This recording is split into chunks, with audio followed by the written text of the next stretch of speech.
This panel represents two private opportunities, and as an analyst, I look for 5 factors when I look into a company before I ever invest. And before I have them speak, I want to tell you a little bit about those. Starts with the management team, then it goes right down to execution and really their plan. Have they been able to execute? Do they have milestones set? What's their plan of attack? The financial structure is the third, and that's probably one of the most important because you never want to get into something too many shares. You want to understand if they're going to be traded, where they're going to be traded on. So that's the fourth factor. And then you want to get into the miscellaneous. And it really comes down to what's their value proposition. And off of this, I want to ask you, Michael. You have access to data that's unprecedented with iHub. The reach that iHub has is the largest in the entire world, I'd say, from especially the retail market. You said you've seen a pickup with marijuana stocks. And is there anything like trend specific from a sector or a country level you're seeing? Well, I mean, it's been driven by the US. So, US. I mean, that's clear. What topics? Like countries, Israel, Canada? No, I mean, there's a lot of news coming out of Germany at the moment and also Holland. So, I think, especially with this sector, things are evolving so quickly. And there's new things coming out all the time that really you need to keep your finger on the pulse in terms of, what's new, what's hot, what's not. And much like Michael said, a lot of these companies will be out of business soon. So, if you're going to look to invest in anything in this sector, do your due diligence, check out the management team, look at their capital on hand. So, all we would say is, try and utilize as many forms of information as you can. You've got experts up here you can talk to. Use the sites like marijuana stocks. Look at Investors Hub. Look at all of these and really try and make an informed decision before you jump into anything. Because there's a real buzz at the moment, and people are just seeing the dollar signs. What they're not really looking at is the whole picture. So. Just be careful. There's some great opportunities out there, but you just got to look for them. Very well said. Anthony, you've been a part of Stonebridge Partners since inception, and for those who don't know, Stonebridge Partners owns Technical 420, so I work with him on a daily basis. I'm allowed to mess with him a little bit. Would you like to tell us a little bit what you've seen, some of the opportunities in the sector? This is his first time speaking, so let's give him some credit. I mean, we've come across a lot of private opportunities, mostly from Canada, whether it's been the Green Organic Dutchman, Live Well, biotech, ancillary plays. I mean, there's a healthy pipeline of opportunities out there. It's just a matter of getting the investors into the opportunities and then creating value and a long-term strategy for the company moving forward. Have you seen pushback after sessions? I know you've been on the phones with a bunch of these guys. We've seen from the investor sentiment, I mean, people are a little bit spooked with the current political situation in the United States. But the reality is this movement's too big to stop. I mean, if you were to ratchet up the regulations, you would see the tax revenue would go away, job loss would be greater than the utility that you're going to get from the uptick in regulation. So I don't see it going anywhere anytime soon. I definitely agree with that. I mean, wouldn't want to say too big to fail because that's already been said, but Strain has left the station. I mean, it'll cost way too much money to try to roll this back than to let it keep going. So Doug, you're levered to a lot of these states and the opportunities. You said California and Oregon. Are those because they are one's recreational, one's going rec? Or tell us a little bit about what strategy you have in place when you try to identify a property for acquisition, and then what your fund opportunity is for the people listening. Yes.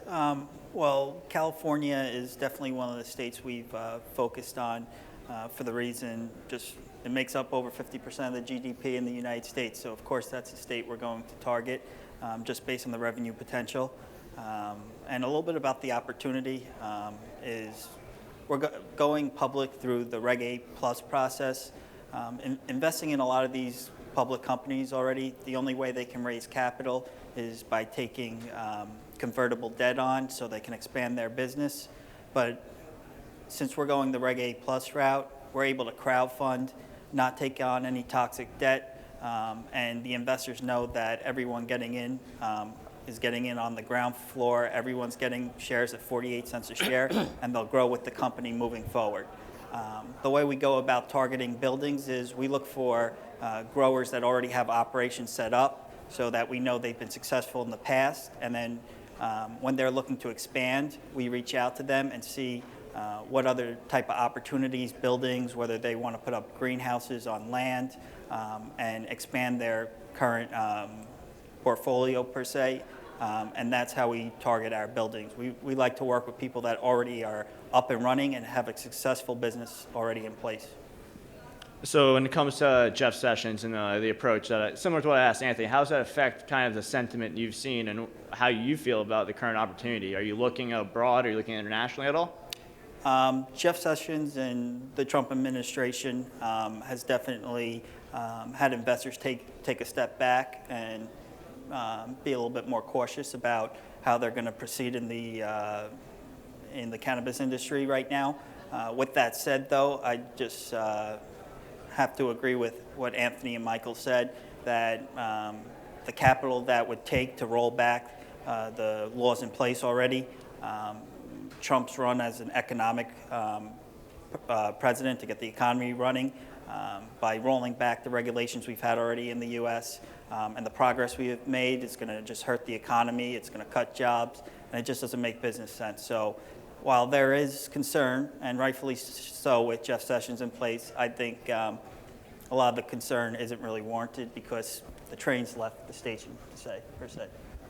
Definitely. I'm excited for your opportunity and definitely think we have some great information about it at the Techno 420 booth if anyone's interested.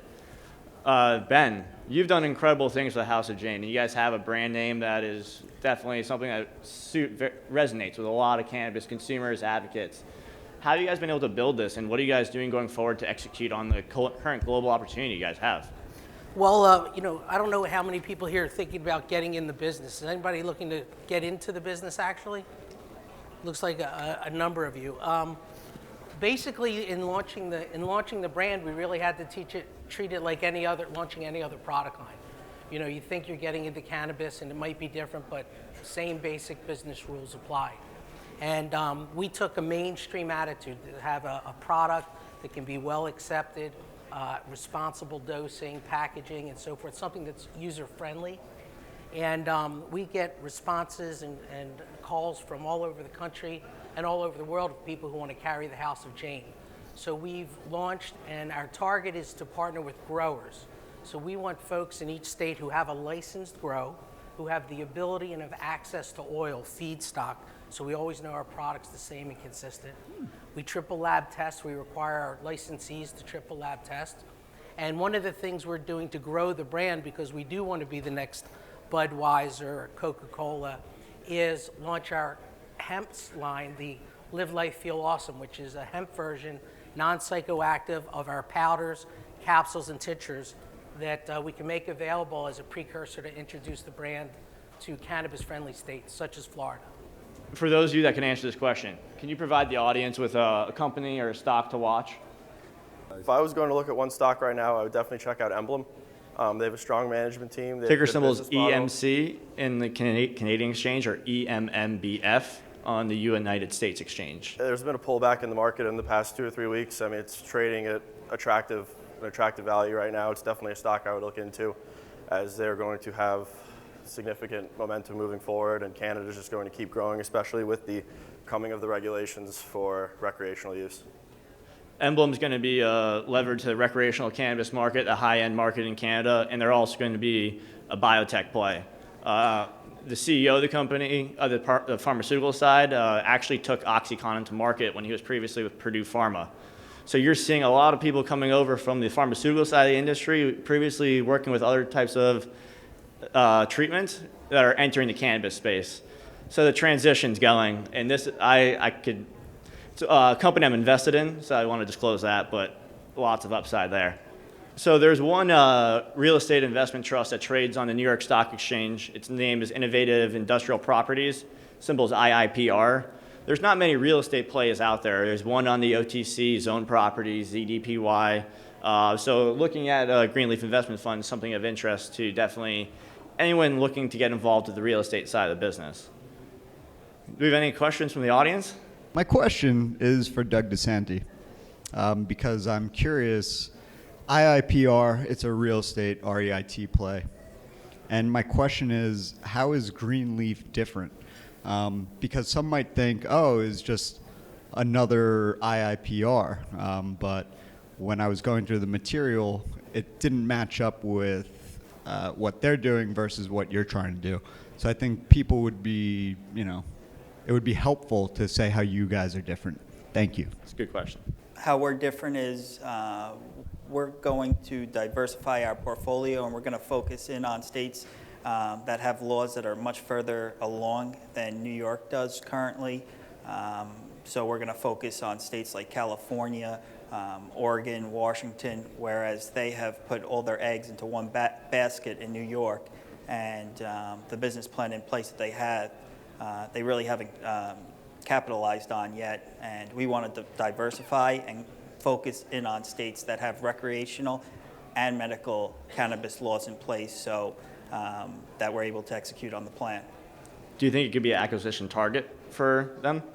I think down the line that we definitely could be an acquisition target for them once we start acquiring the buildings that we have our eyes on right now, and once we start expanding the portfolio and leveraging out some of the properties with some of the relationships we have in real estate, I think that they'll definitely have an eye on us. How many people are aware of the publicly traded companies that are on the regulated exchanges? You guys know about the GW Pharmas, the Zenerbas? Okay, I just wanted to make sure. Are there any questions from the audience? Do you have any advice for someone trying to get into the business when they here in Florida, they already got land and pretty much know how to do it without the license, but trying to get the license? Do y'all have any advice? In other words, we're looking for investors to help.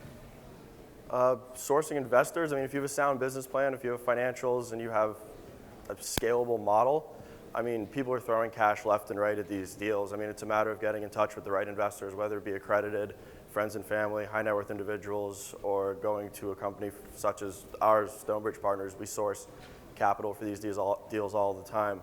I mean, the capital's out there. You just need a sound business plan, a sound model, and get in front of the right people. And I mean, the opportunity is definitely there. So the question was, is there a minimum investment level for getting involved with these companies? And there isn't, but I mean, you really shouldn't go into this with wanting to invest less than $1,000. If you for example, like an E-Trade account, I mean, your fees per trade are about $8. If you want to get involved with a pre-IPO company, typically those that's not a Reg A plus, the minimums can vary between $7,500 up to $100,000. Really depends on the company. That's the only thing that's really nice about the Reg A plus is that you can invest $400 into Doug's offering. You don't need to put really everything in at once. And one of the biggest pieces of advice I give potential investors is, first of all, look into everything you read, because you have to double check. It's key. And you want to have a plan and a strategy before you get into this.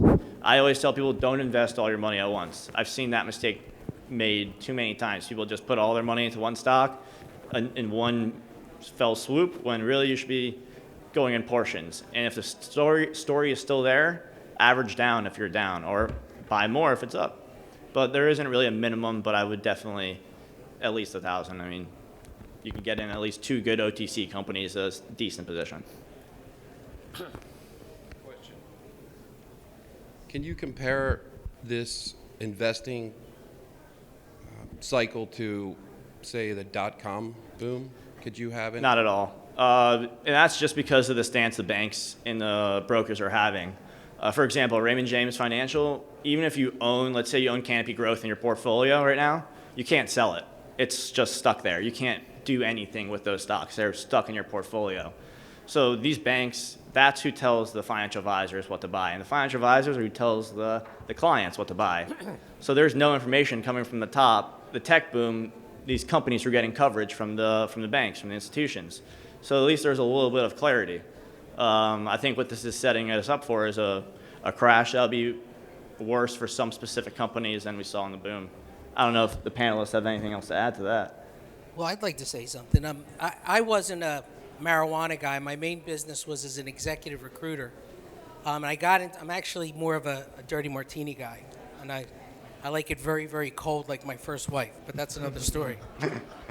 But really what I want to say to you is the first money I raised when I started this business was about $1 million I raised through friends and family. I coach football, I coach lacrosse, and I raised that money through people who had trust in me. But one of the things I told them is a few things. Investing in this business is very risky. It's a legacy opportunity, though. There are going to be some of the people here that if you do take the risk, the rewards are going to outweigh anything you may ever do in your life. But I want to tell you as a friend of Florida Cannabis Coalition and to you, don't invest money you can't afford to lose. Be smart. Listen to these guys up here. And remember that you're investing in the future and something that could be a legacy for you and your children.